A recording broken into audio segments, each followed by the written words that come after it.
à faire suppression de la commune du Plateau, une idée donnée par un libre penseur du nom de Doblé Jean Syriac.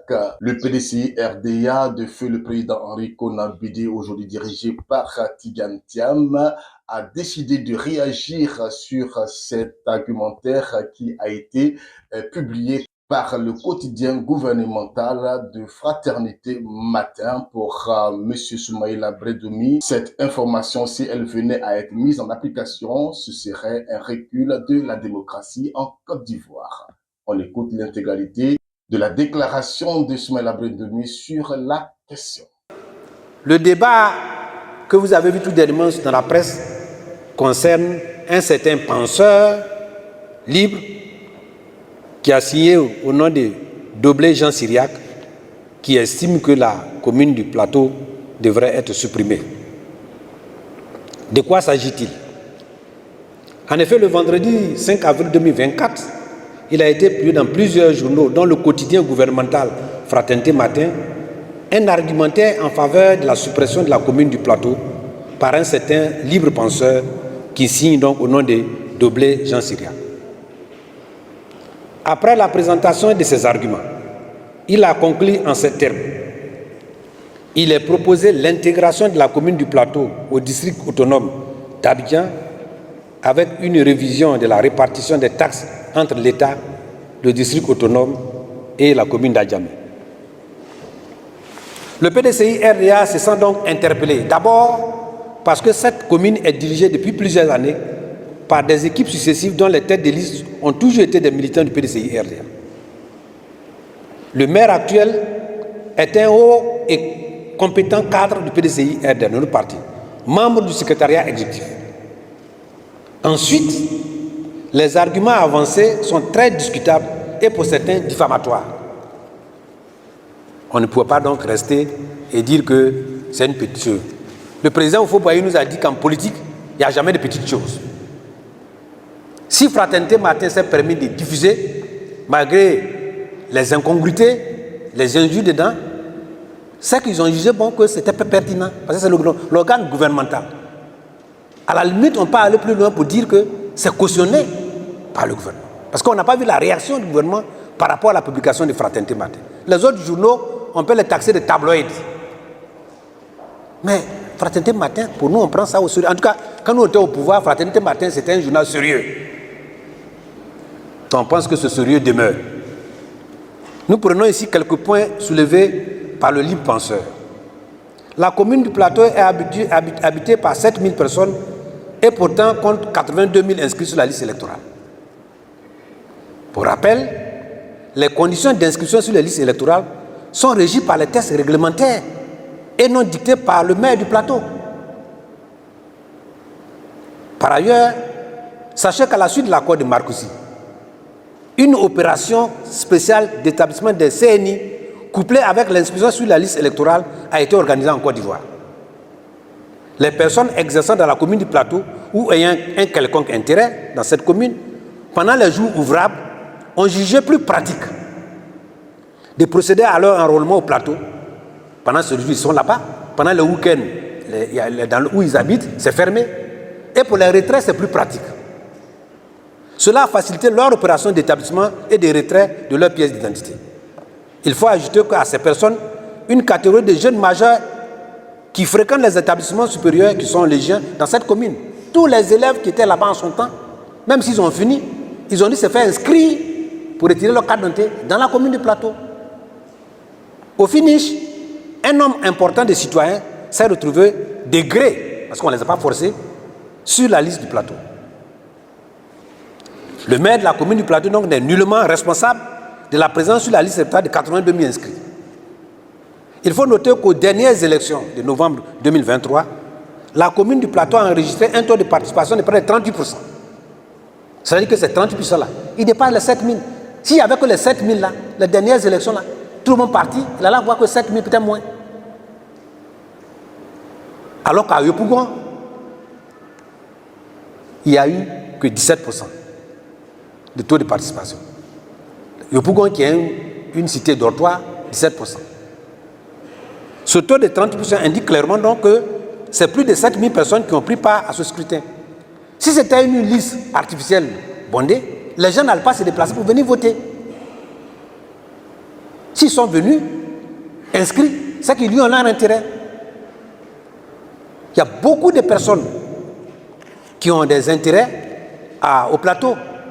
Le plateau qui est à peu près sur 400 hectares abrite par jour près de 2 500 000 de personnes qui sont là, qui impactent. Il y a plus de 60 000 véhicules qui passent par le plateau chaque jour. Chaque jour. Et quand vous impactez un endroit, vous créez des dépenses, vous créez des besoins d'investissement et des besoins de sécurité. Je voudrais donc que le livre penseur se réfère, il veut qu'on transfère ça au district, se réfère à la loi 2012-11-28 du 13 décembre 2012, qui stipule que dans son article 4, que la suppression ou toute modification de son ressort territorial d'une commune se fait par décret pris en conseil des ministres. Il y a deux types de décrets. Il y a un décret que le président peut prendre à tout moment. Quand un décret est pris en conseil des ministres, cela que le décret est accompagné d'un rapport circonstancié et que le conseil analyse et qu'il adopte. Donc, pour modifier, il faut aller en conseil des ministres. Si le livre penseur pense qu'on va l'écouter, c'est que le gouvernement va adopter ces arguments. Cela veut dire en clair que c'est sur un rapport motivé du ministre en charge des collectivités territoriales qui doit pouvoir envoyer ce rapport. Ce même article indique qu'en cas de suppression d'une collectivité, son ressort territorial est rattaché à une ou plusieurs collectivités territoriales rattachées, entités décentralisées. Or, le district d'habitants où il veut qu'on arrête là n'est pas une collectivité décentralisée. Pourquoi se fait-il que c'est pour le plateau, il faut transgresser la loi? Même si on transgresse la loi, de temps en temps, il faut respecter un peu. Et puis entre nous, si le plateau avait été vaincu aux élections dernières, on avait élu un maire RHDP, est-ce que ce libre penseur-là même pouvait même penser? Est-ce qu'il pouvait penser? Parce qu'en Côte d'Ivoire, pour penser, il faut être libre pour penser. En ce qui concerne le nombre d'habitants dans la commune du plateau, ce n'est pas en la matière la plus petite commune du pays. 7000 habitants là. Si je vous sors les listes des communes qui ont moins de 7000 habitants là, bon, comme je ne vais pas courir de polémique, mais si ça continue, on va les sortir. Alors on a qu'à supprimer toutes les communes et on sait où ça se trouve. Mais pourquoi c'est le plateau? Le plateau au moins a une capacité de se financer, de mobiliser des ressources. Le programme triennal et le budget annuel du plateau dont on parle passe par un processus, par une adoption du conseil municipal et validé par la tutelle, avec la participation de tous les ministères techniques. Pour les gens qui ne savent pas, quand on élit le maire, en fonction du pourcentage qu'il a eu, s'il est vainqueur, il a d'abord 50% des conseillers. Et puis, au-dessus des 50% là, c'est par la proportionnelle. Les autres 50% sont partagés en fonction de... Et c'est ce qui compose le conseil municipal. Et le conseil municipal élu, c'est le conseil municipal qui élit son maire et la municipalité. La municipalité, c'est le maire et les adjoints. Voilà comment ça se fait. Et c'est partout pareil. Je rappelle donc que le programme triennal de tous les budgets annuels ont été adoptés à l'unanimité. Le conseil municipal du plateau, là, il y a 22 conseillers PDCI, il y a 5 conseillers RHDP et 1 conseiller PPACI. Et tous ont voté pour le budget triennal, le programme triennal et le budget annuel. Le budget, in fine, est l'acte par lequel sont prévus et autorisés les recettes et les dépenses. Quand on a voté ça, on prend maintenant par là la direction de la décentralisation, où tous les représentants des ministères concernés regardent le dossier et on valide. Une fois que c'est validé, c'est ça que le maire va mettre en œuvre. Donc on a dit que le maire a 14 milliards, c'est parce que le ministère des Infrastructures, le ministère de l'Éducation, tous ceux qui sont là-bas ont estimé que le programme qu'il a présenté là, c'est un programme viable, utile, nécessaire. Et que le maire présente que moi je peux avoir les ressources pour le faire. Donc voilà comment ça se fait. Ces institutions doivent selon notre libre penseur, puisqu'il y a un libre penseur, s'expliquer devant la nation et surtout aux contribuables ivoiriens face à cette accusation de dire que c'est une prime à la corruption. Il dit que ce budget-là, c'est une prime à la corruption. C'est-à-dire que les conseillers RADP qui ont voté là, ils sont aussi responsables. C'est-à-dire que le ministère qui a validé ça là, il est responsable de cette prime à la corruption. C'est ce que ça veut dire. Et c'est grave. Par ailleurs, les journaux qui ont autorisé la publication de telles allégations contre les autorités de notre pays sont ici interpellés. Surtout qu'au nombre de ces journaux qui ont publié l'article figure le journal gouvernemental qui estime que le ministère de tutelle a validé un budget qui a une prime à la corruption. C'est ce que ça veut dire. Notre libre penseur et les journaux qui ont publié une telle déclaration ne savent-ils pas qu'ils portent ainsi atteinte à l'honorabilité de nos autorités? Ils ne savent pas ça. Pour le PDCI-RDA, il faut, dans tous les cas, trouver d'autres raisons que la taille, le nombre d'inscrits et la population. Le PDCI-RDA s'exclut de l'idée de corruption et condamne une telle déclaration. Nous, on n'est pas dans cette affaire-là.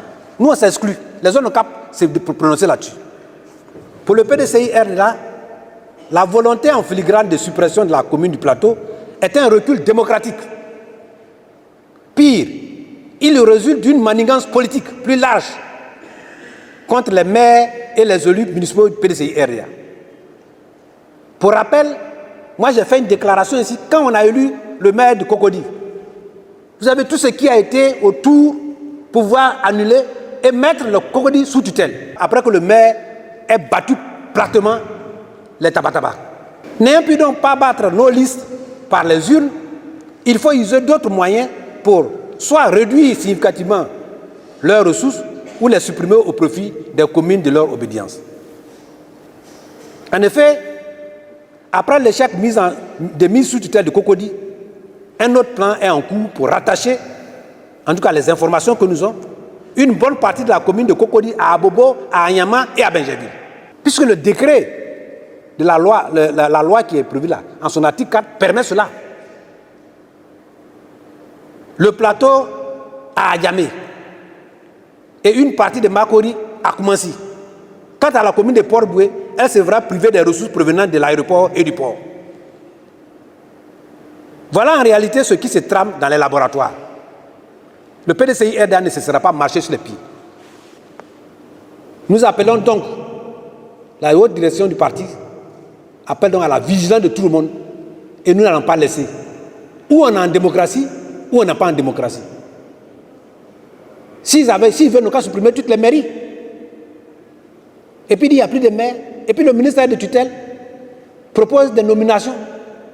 Comme ça, nous, quand on va venir au pouvoir, nous aussi, on saura faire la même chose. En ce qui concerne les charges de la mairie du Plateau, il faut indiquer que la commune du Plateau abrite déjà 14 quartiers. Et que quand vous avez 2 millions, 3 millions de personnes qui viennent sur un espace de 400 hectares par jour, cela impacte. D'abord, le problème de sécurité. La commune du Plateau n'a que 60 agents de police de l'État. Le maire en a recruté 175, les plus équipés, pour assurer la sécurité des immeubles, des meubles, des personnes, des voitures par jour. Et que de ces quartiers-là, il y a des camps militaires, camps galiéniers, camps policiers, etc. Et la mairie du Plateau prend tout ça en charge, les ravalements, l'entretien, les routes, là, ce n'est pas l'État. C'est la mairie qui fait ça. Et la mairie fait environ 3 milliards d'investissements par an. Le commissariat de la Carena, c'est le maire qui l'a entièrement construit, équipé, entretien. Et c'est le maire qui prend en charge la réhabilitation, l'entretien du commissariat du premier arrondissement. Fonctionnement et tout. Il y a combien de maires qui sont capables de faire cela? Et il inscrit ça au titre de son budget et il mobilise les ressources pour pouvoir le faire. Au niveau de la santé, ils ont dit qu'il n'y a pas d'hôpital. Mais c'est vrai qu'il y a l'hôpital des fonctionnaires, mais l'hôpital Edmond Basque a la charge entière du maire du Plateau.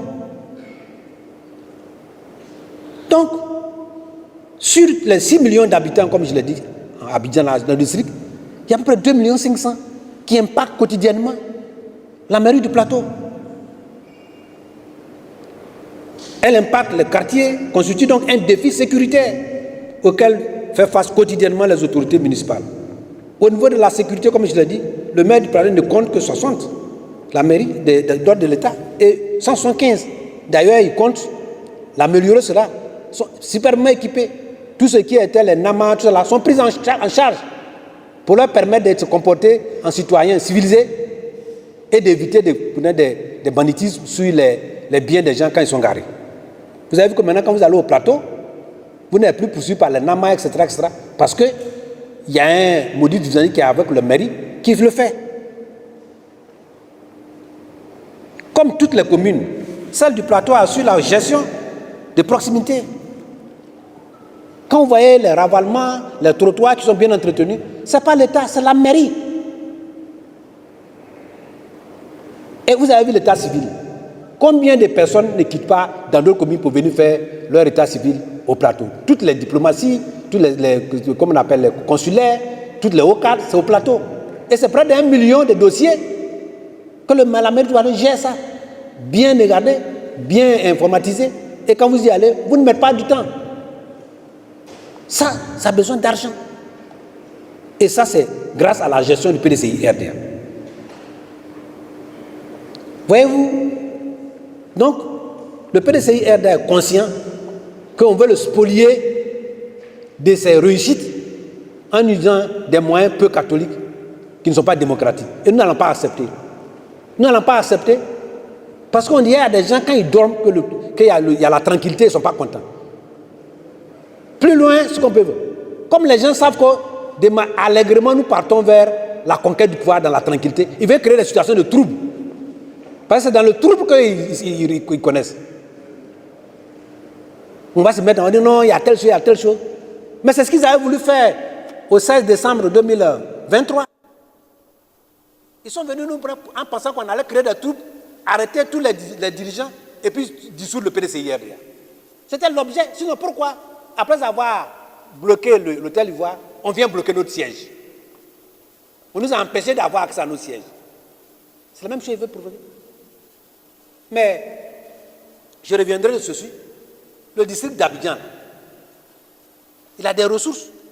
Il n'a qu'à d'abord nous expliquer comment il utilise ces ressources-là.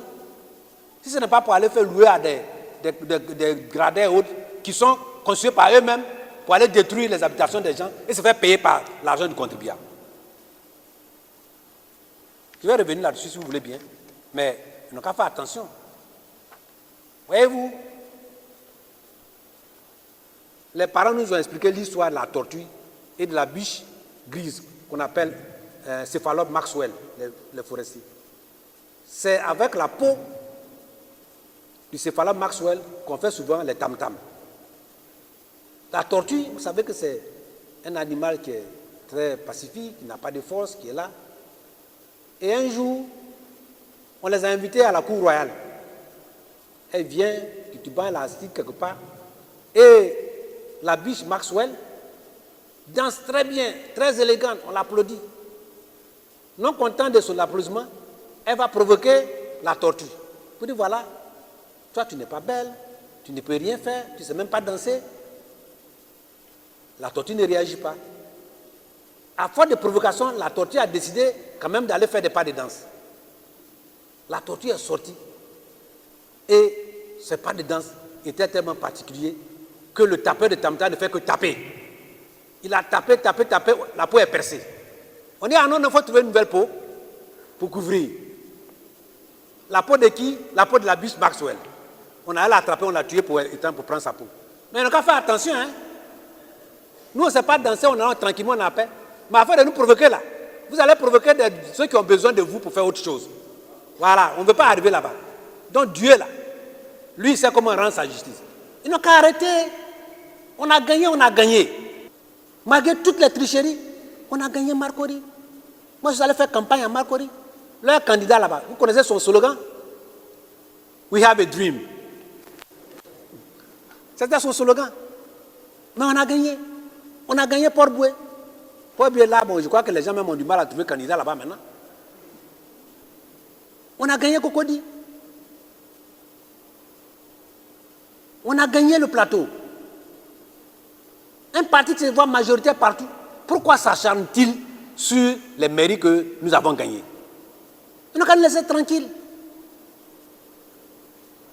Mesdames et messieurs, je suis prêt pour qu'on aille dans plus de détails sur cela, mais la mairie du plateau a sa place. La mairie du plateau mérite son budget. La mairie du plateau fait du bon travail. Qu'on nous laisse tranquilles. Aux prochaines élections, s'ils gagnent, ils vont gérer. Nous, on a gagné, nous allons nous laisser gérer. Voilà ce que je peux dire pour le moment. Et si vous voulez, on reviendra là-dessus. C'est vrai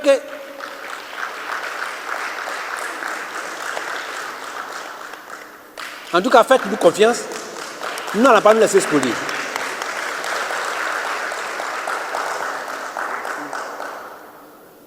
Mais ceux qui sont là, dites au maire qu'il a le plein soutien du président du parti. Il a le plein soutien de la haute direction du parti. Il a le plein soutien de tous les militants et militants du PDCIRD. Ils veulent glisser ces gens d'idées pendant qu'on est en deuil, pensant qu'on va passer là-dessus.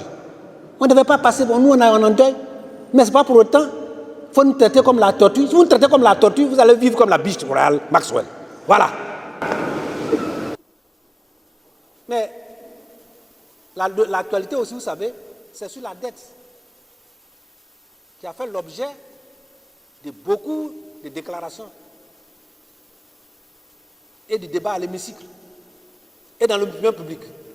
Rappelez-vous, j'ai été le premier en 2022 déjà de parler de la dette plusieurs fois. J'ai dit c'est devenu comme du roux à nos coups. Je vous ai expliqué ça ici. Aujourd'hui, c'est devenu un problème qui se traite au niveau national, au niveau régional, au niveau international. Le FMI vient, il met l'argent dedans, c'est comme une pomme percée. Plus tu mets, plus ça disparaît. Sur cette question de dette, le PDCI-RDA se félicite pour sa position à travers son porte-parole dans toutes ses déclarations. Il adresse son soutien et ses félicitations à ses élus et cadres pour leur position et éclairage sur le niveau de l'endettement jamais atteint dans nos pays. Jamais. 25 000 milliards. Les Ivoiriens doivent retenir que notre pays, la Côte d'Ivoire, est dangereusement endetté et est dangereusement au stade de PPTE.